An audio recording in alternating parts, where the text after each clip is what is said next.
19 یہ سوری 2011 کے اندر یہ پرابلم پیدا کیا اس نے Exactly. لاہور کے اندر آ کے، اور پھر اس کے بعد 2019 کے اندر راولپنڈی کے اندر بہت بڑا ایک ایپیسوڈ ہوا. تو یہ ساری کی ساری چیزیں اس کا مطلب ہے یہاں موجود ہیں. صرف یہ ہے کہ اگر ہم ان کے ریزروائر کو کسی طرح تلاش کر کے اور ختم کرنے میں کامیاب ہو جائیں تو یقیناً ہم وائرس سے نجات حاصل کر سکتے ہیں. اچھا ڈاکٹر صاحب، جیسے ہم کرونا کی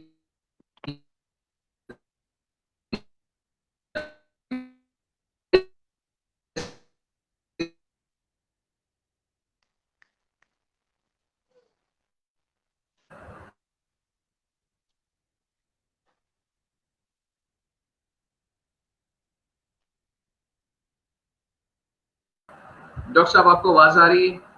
ڈاکٹر صاحب کیا آپ مجھے سن سکتے ہیں؟ جی اب سن سکتا ہوں. ڈاکٹر صاحب میں پوچھنا چاہ رہا ہوں کہ ہم کووڈ-19 کے حوالے سے ڈفرنٹ پریکاشن میئرز جو لے رہی ہیں گورنمنٹ اپنی لیول پر لے رہی ہے، تو کیا یہ ادر جو وائرسز ہیں ڈینگو اور ادر ملیریا ہو گئے تو کیا ان کے لیے سفیشینٹ نہیں ہے؟ آپ کی بات درست ہے. وہ میں ایک جگہ پڑھ رہا تھا ایک بات کہ اللہ تعالیٰ نے انسان کے اندر بہت سی صلاحیتیں ودیت کی ہیں، لیکن اتنا بے بس کر دیا ہے کہ اس کے ہاتھ سے اگر کوئی مکھی کوئی چیز چھین کے لے جائے تو اسے پکڑ نہیں سکتا. تو یہ مچھر ایک ایسی چیز ہے کہ وہ اگر انسان کو کاٹ کے چلا جائے یا اس سے بلڈ لے کے چلا جائے یا اس کے اندر وائرس ڈال کے چلا جائے تو اس کے پیچھے آپ فوج بھی لگا دیں گے تو ضروری نہیں کہ وہ پکڑ سکے. لہذا یہ صرف حکومتی سطح کے اوپر یہ کامیابی حاصل نہیں کی جا سکتی، اس لیے کہ مچھر تو گھر گھر کے اندر موجود ہے. جب تک اس کو انفرادی طور پہ اور اسی طرح معاشرتی طور پہ آپ اپنے حلقوں میں اس کی شدت اور اس کی حدت کو محسوس نہیں کریں گے، جب تک ہم اس کی ایذا رسانی کو محسوس نہیں کریں گے، جب تک ہم اس کی جو مطلب وائرس یہ لے کے پھر رہا ہے اس چیز کو محسوس نہیں کریں گے، اس وقت تک یہ ہماری تمام جتنی کوششیں ہمیں بیکار ہیں حکومتی سطح کے اوپر. لہٰذا ہمیں حکومتی جو ضرورت کی چیزیں ہیں اس کی طرف بھی دیکھنا ہے، لیکن ہمیں اپنے گروپس کے اندر شیئر کرنا ہے کہ اس کو ہم اپنے طور پہ کس کس طرح سے ٹیکل کر کے اس کو اور اس سے نجات حاصل کر سکیں.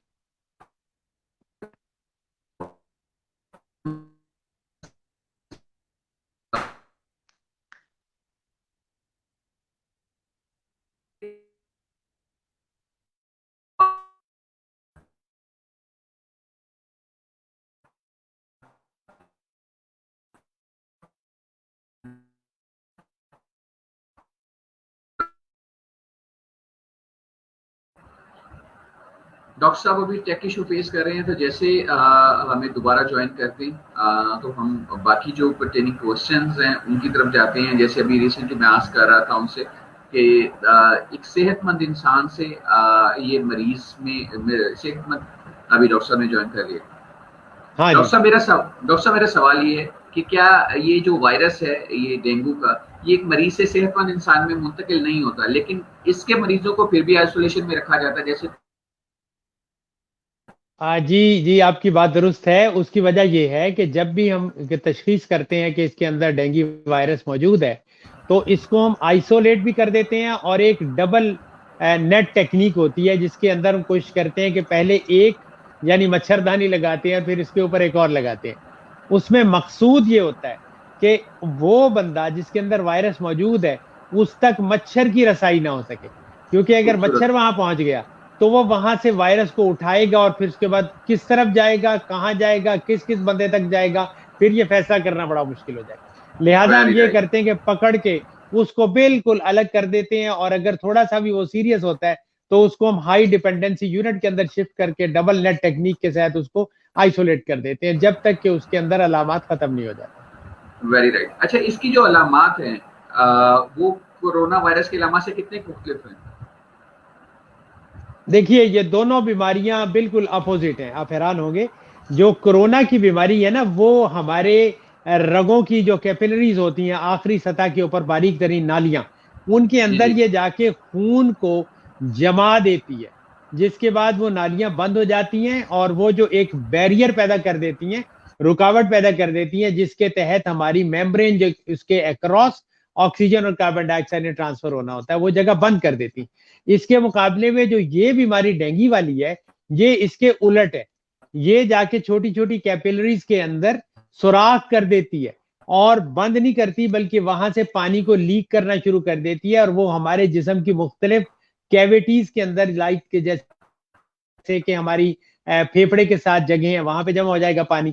اس کے علاوہ یہ کہ پیٹ کے اندر پانی جمع ہو جائے گا اور وہاں سے لیک کر دیتی ہے اور بند نہیں کرتی. تو یہ اس کے بعد یہ کرتی ہے کہ اس کے جو ہماری پلیٹلیٹس ہوتی ہیں جو بنیادی طور پہ کسی بھی جگہ کے اوپر لیک کو بند کرنے کے لیے اللہ نے ایک ذریعہ بنایا, اس کو کنزیوم کرتی ہے, وہ ختم کر دیتی ہے, کم کر دیتی ہے اور اس لیول تک گرا دیتی ہے کہ وہ بالکل اس کو بند کرنے کے قابل نہیں رہتی اور پھر وہاں سے بلیڈنگ شروع ہو جاتی. تو یہ دونوں اپوزٹ بیماری ہیں. ایک کرونا کے اندر خون جم جاتا ہے جبکہ ڈینگی کے اندر خون بہنا شروع ہو جاتا ہے. تو یہ ٹوٹل ڈیفرنٹ ہے. باقی جو وائرس بذات خود ہوتا ہے نا, اس کی علامات دونوں میں تقریباً ایک جیسی, جسمانی دردیں ہونا شروع ہو جائیں گی, بخار ہو جائے گا اور وہ دونوں میں ہوگا. لیکن جو چیزیں کووڈ کے اندر ہیں جیسے کہ ان کو اسمیل کا نہ آنا, ٹیسٹ کا غائب ہو جانا اور اس کے علاوہ یہ کہ سانس کا پھولنا, یہ 2-3 بیماریاں, یہ علامات جو ہیں یہ کووڈ کے اندر بہت نمایاں ہیں. جبکہ اس کے اندر سانس اس وقت پھولتا ہے جب وہی پانی جو میں نے بولا ہے وہ ایک طرح سے پلازما ہوتا ہے, وہ لیک کر کے پیٹ کے اندر اور پھیپھڑوں کے اندر جمع ہونا شروع ہو جاتا ہے, تب جا کے سانس پھولنا شروع ہو جاتا ہے. Very good. ڈاکٹر صاحب اس کے ٹیسٹ کے حوالے سے بتائیں, جو ڈینگی کا ٹیسٹ ہے کیا اس کی اویلیبلٹی ہے پاکستان؟ جی ڈینگی کا ٹیسٹ شروع میں تو نہیں ہوتا تھا, لیکن اسی طرح جب یہ لاہور کے اندر بہت زیادہ علامات اس کی آئی ہیں تو اس وقت کی جو گورنمنٹ تھی اس نے, میں سمجھتا ہوں کہ وار فوٹنگ کے اوپر کام کیا. اور مجھے بھی یاد ہے کہ ہم لوگوں کو بلایا گیا الحمرہ کے اندر, وہاں پہ ہماری ٹریننگ ہوئی اور وہاں پہ جو ٹیم آئی تھی وہ بنیادی طور پہ ان ممالک سے بلائی گئی تھی جہاں پہ ڈینگی اس طرح تھا جیسے ملیریا ہوتا ہے.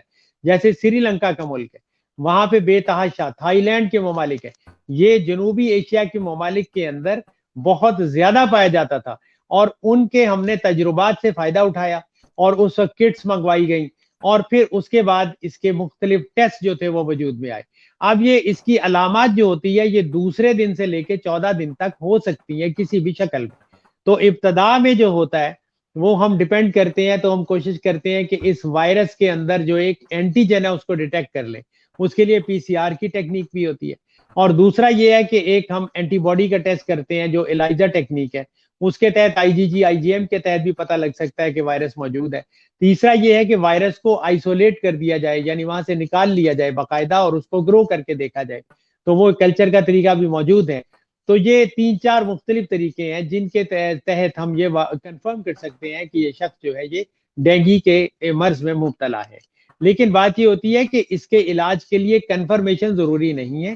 اگر کسی میں یہ علامات موجود ہیں, پلیٹلیٹ اس کے ڈراپ ہوتے جا رہے ہیں اور اس انسان کے اندر TLC جس کو ہم کہتے ہیں سفید جسیمے خلیے وہ بھی کم ہوتے جا رہے ہیں اور وہ اس علاقے سے آئے ہیں جہاں پہ مچھر وافر مقدار میں پایا جاتا ہے اور دیگر کوئی اور مرض سمجھ میں نہیں آ رہی اور اس کو بلیڈنگ سٹارٹ ہو گئی ہے, تو ہم سمجھتے ہیں کہ یہ ڈینگی کا مریض ہے اور اس کا علاج اسی ترتیب سے کرتے ہیں. اب اس کی 2-3 سٹیجز بڑی اہم ہیں اور اس کا جاننا بڑا ضروری ہے. میں اس کی مثال اس طرح دوں گا, جیسے 1000 لوگ ہیں فرض کیا اور ان کے اندر آپ کو لگتا ہے کہ بھئی ڈینگی پازیٹیو ہو گیا, تو آپ حیران ہوں گے کہ اس میں سے 500 کے قریب لوگ, بلکہ 900 کے قریب لوگ ایسے ہوں گے جن کے اندر علامات برائے نام ہوں گی. باقی جو 100 مریض ہوں گے نا اس میں سے 98 مریض ایسے ہوں گے جن کو ڈینگی فیور 2 شکلوں میں ہو سکتا ہے, یعنی ان کی پلیٹلیٹ کم ہو کے اور اس کے بعد بلیڈنگ سٹارٹ ہو سکتی ہے, یا دوسری صورت یہ ہے کہ ان میں بلیڈنگ تو نہ ہو لیکن فیور کی بہت شدت ہو اور پلیٹلیٹ کے اوپر حملہ ہو جائے. اور اس میں سے پھر جو 2% بچتے ہیں, 1 سے 2%, وہ ہوتے ہیں جن کو ڈینگی شاک سنڈروم ہم بولتے ہیں, DSS نہایت تکلیف دہ صورتحال ہے.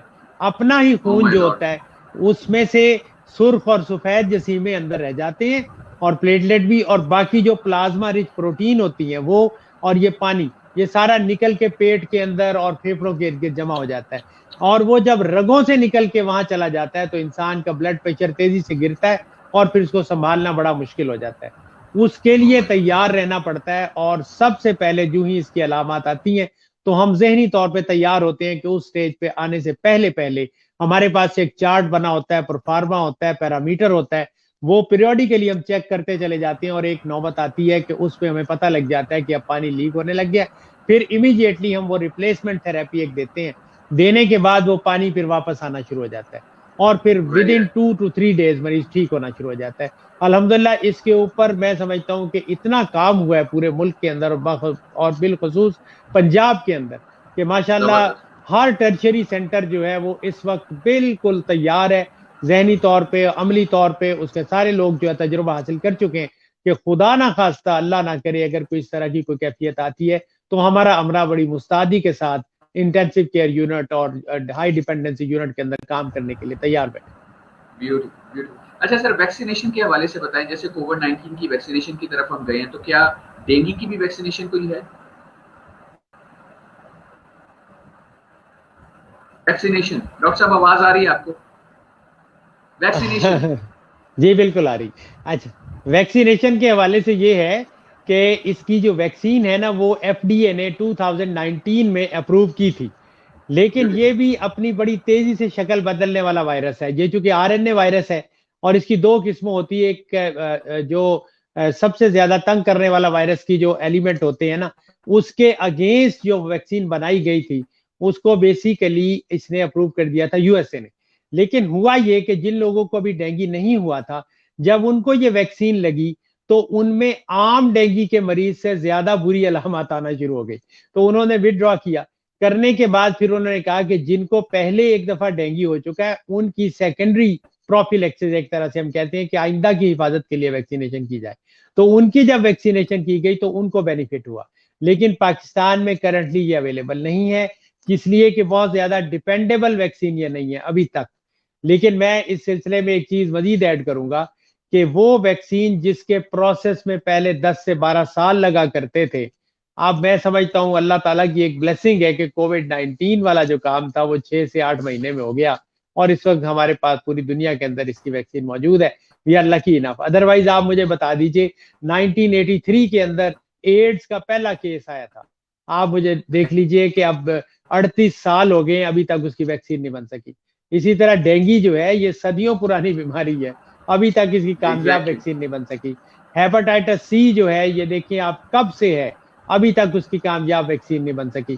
تو یہ اس لحاظ سے بلیسنگ ہے. اور آج کووڈ 19 کے ایرا کے اندر آپ اور میں ہم سب سننے والے اللہ کا شکر ادا کریں کہ کووڈ 19 کی ویکسین ہے اور افیکٹو ہے اور ماشاءاللہ اس وقت ڈور سٹیپ پہ پہنچ چکی ہے. اور جو آپ نے شروع میں بات کی تھی کہ اب اس وقت صرف لگانے کے لیے ایک جستجو چاہیے، ورنہ لگانے والے باہر آئے کھڑے ہیں ڈور ٹو ڈور.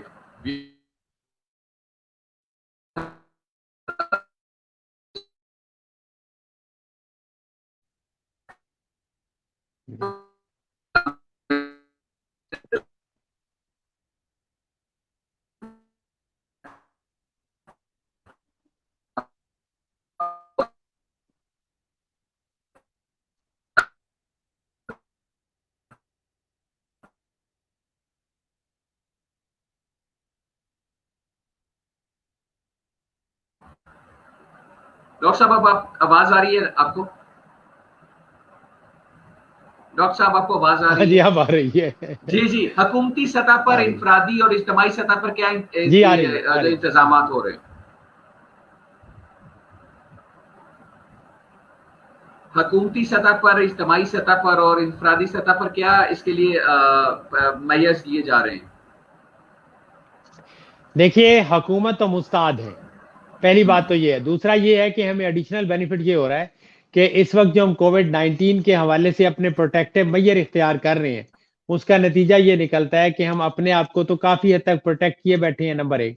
لیکن دوسری بات آ جاتی ہے کہ معاشرتی طور پہ ہم اپنی کچھ گروہ جو این جی اوز وغیرہ ہے ان کو ایکٹیو کریں اور ان ایریاز کی نشاندہی کریں جہاں کے اوپر پڈلز بنے ہوئے ہیں، جہاں پانی کے تالاب ہیں اور وہاں پہ پانی کھڑا ہوتا ہے، وہ ان ایریاز کو کارپوریشن کے ذریعے یا حکومتی سطح کے اوپر میرا خیال ضرورت ہے ایڈریس کرنے کی، اس کو بند کیا جائے. نمبر دو یہ ہے کہ کچھ ایسے تالاب بنا کے لوگوں نے چھوڑے ہوئے ہیں جیسے سوئمنگ پولز ہیں، ان کا پانی وہ تیزی کے ساتھ نہیں تبدیل کرتے، وہ خطرناک ہیں. لیکن جو انفرادی طور کے اوپر ہے نا، میرا اپنا خیال یہ ہے کہ گھر گھر کے اندر اس کے خلاف جہاد ضروری ہے.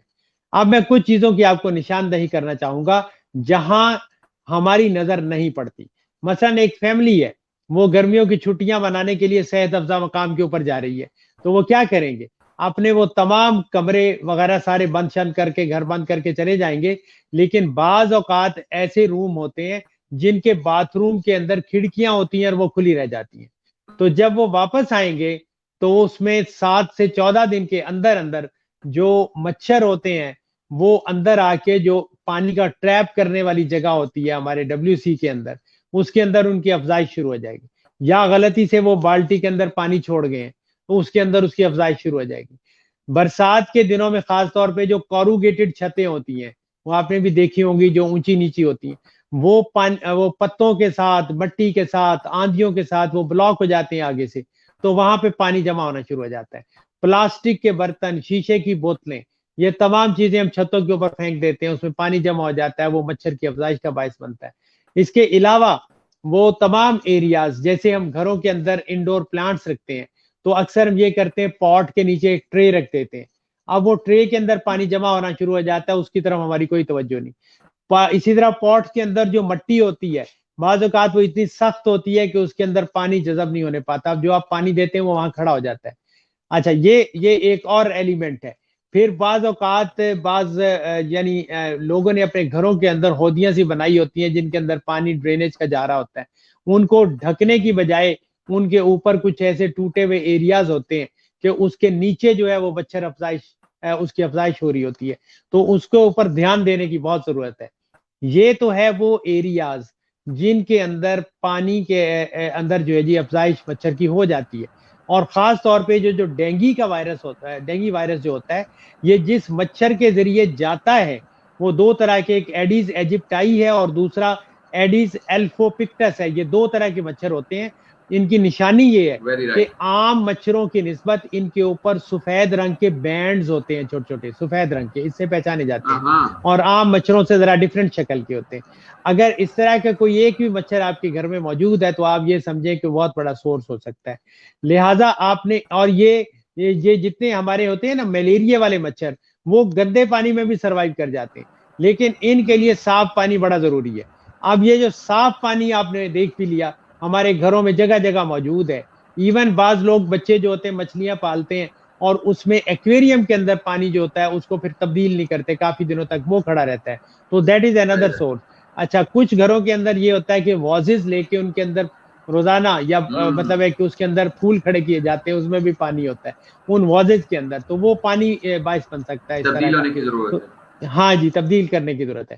اور بہت سارے اور طریقے ہیں جس سے ہم اپنے آپ کو مچھروں سے پروٹیکٹ کر سکتے ہیں، اور اگر خدا نہ خواستہ کسی کو یہ بیماری موجود ہے تو ہم ایٹ لیسٹ اس کا ریسورس نہ بنے تاکہ مچھر اس کو بائٹ کر کے اس کا بلڈ لے کے جانے میں کامیاب نہ ہو سکے۔ اس کے لیے ہمیں نیٹس کا استعمال کرنا چاہیے، جیسے آئرن نیٹس، یہ نیٹ جو ہوتے ہیں، یہ بعض لوگوں نے آئرن نیٹ کے چیمبر بنائے ہوتے ہیں اپنے، وہاں اس کے اندر سو رہے ہوتے ہیں۔ بعض لوگ جو ہے وہ سمپل نیٹ استعمال کرتے ہیں جس کو مچھردانی کہتے ہیں۔ اچھا، پھر اس کے علاوہ ریپیلنٹس آپ استعمال کر سکتے ہیں اپنے ایکسپوز حصے کے اوپر، لائک چہرہ ہے، گردن ہے، ہاتھ ہے، ٹانگیں اور بازو ہے، کیونکہ یہ فیوریٹ سائٹ ہوتی ہے مچھر کے کاٹنے کی فیوریٹ سائٹ ہوتی ہے۔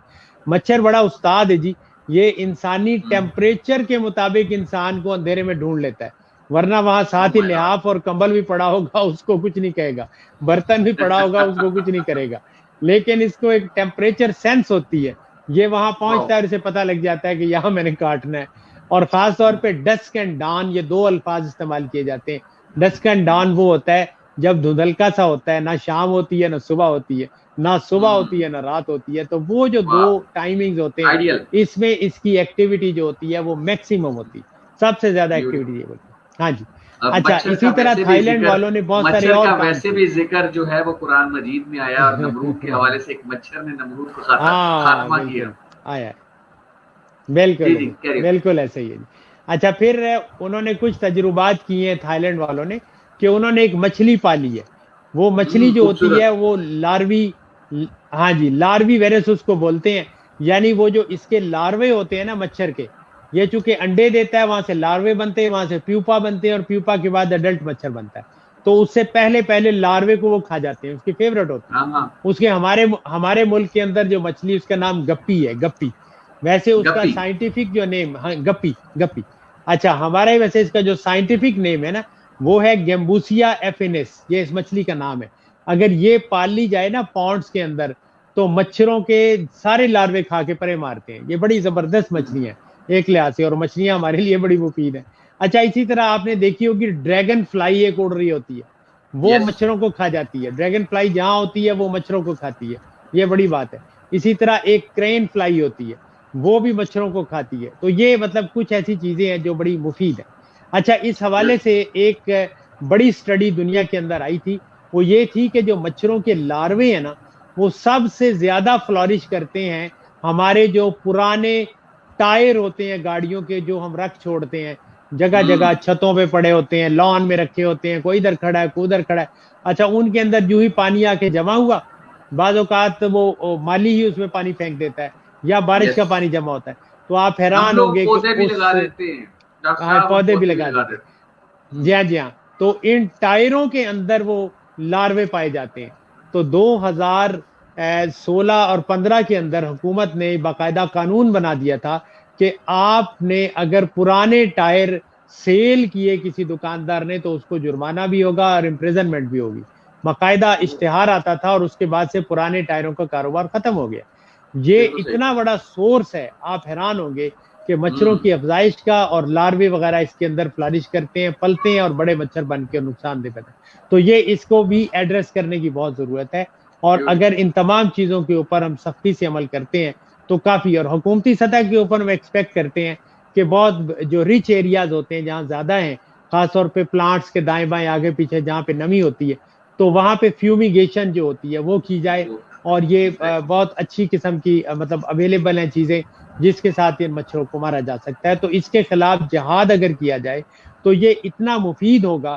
آپ حیران ہوں گے کہ جب کووڈ 19 کی بات آتی ہے تو ہمیں کسی بھی شکل پہ نہ تو دشمن ملتا ہے نہ دشمن کو معاہدہ معاون ملتا ہے, لیکن اس میں معاونت کرنے والی چیزیں تو ویزیبل ہے نا. ہمیں کم از کم ہم اپنی آنکھوں سے دیکھ رہے ہیں. اگر اس وہیکل کو ہم ختم کر دیں, اس ویکٹر کو ہم ختم کر دیں, تو سمجھے وائرس کی چین وہیں پہ بریک ہو جاتی ہے. اور یہ یاد رکھیے کہ ڈینگی وائرس جو ہے یہ ایک انسان سے دوسرے انسان کو ڈائریکٹلی نہیں حملہ کر سکتا اور اس کو نقصان نہیں دے سکتا. لہٰذا ہمیں پوری توجہ مچھر کے اوپر دینی. بیوٹیفل بیوٹیفل, بہت خوبصورت ڈاکٹر صاحب, تہہ دل سے آپ کا شکریہ. اتنے خوبصورت طریقے سے آج کے شو کو انفولڈ کیا. ٹیک ایشو بھی تھا لیکن ساتھ کے ساتھ اپنے کنٹینیو رکھا, اور ہمارے ناظرین کو بہت اچھے طریقے سے اس چیز کی سمجھ آئی ہوگی. اور جو ڈاکٹر صاحب نے پریکاشنری میئر دی ہیں, حکومت تو اپنی جگہ کام کرے گی, لیکن جو پریکاشنری میئر آپ انڈیپینڈنٹ اور انڈیویجول بیسس پہ اپنے گھروں میں, اپنے کمروں میں, اپنی دیواروں پہ اور اپنی ویسینٹی میں اس کو لے سکتے ہیں, وہ ضرور اڈاپٹ کیجیے. اور اس کی افزائش کو ہم یہاں اس کی چین کو یہیں بریک کریں تاکہ ہم ڈینگو سے بچ سکیں, بیکاز آلریڈی ہم کرونا وائرس میں پھنسے ہوئے ہیں, اور ایک اور ڈینگو جب آئے گا تو بڑا مشکل ہو جائے گا. اور اللہ تعالیٰ ہم سب کو اس وبا سے محفوظ رکھے. ہمیں کمنٹ کر کے ضرور بتائیے گا آج کا شو کیسا لگا. اور انفولڈ ود یاسر خان شو کو پیورلی کرنے کا مقصد بھی یہی ہے کہ پاکستان اور پاکستان سے باہر جتنے بھی جیمز اور سکسیس اسٹوری رکھنے والے لوگ ہیں ان کو آپ کے ساتھ شیئر کر کے سوسائٹی کے وہ ایشوز ان کے اوپر بات کی جائے جن کے اوپر بات نہیں ہوتی, تاکہ ہم آپ کی کچھ کاؤنسلنگ کر سکیں اور اس کے سلوشن ڈھونڈ سکیں. آپ سے ملاقات ہوگی انشاءاللہ کل. ٹل دیٹ ٹائم اللہ حافظ. السلام علیکم. پاکستان زندہ باد.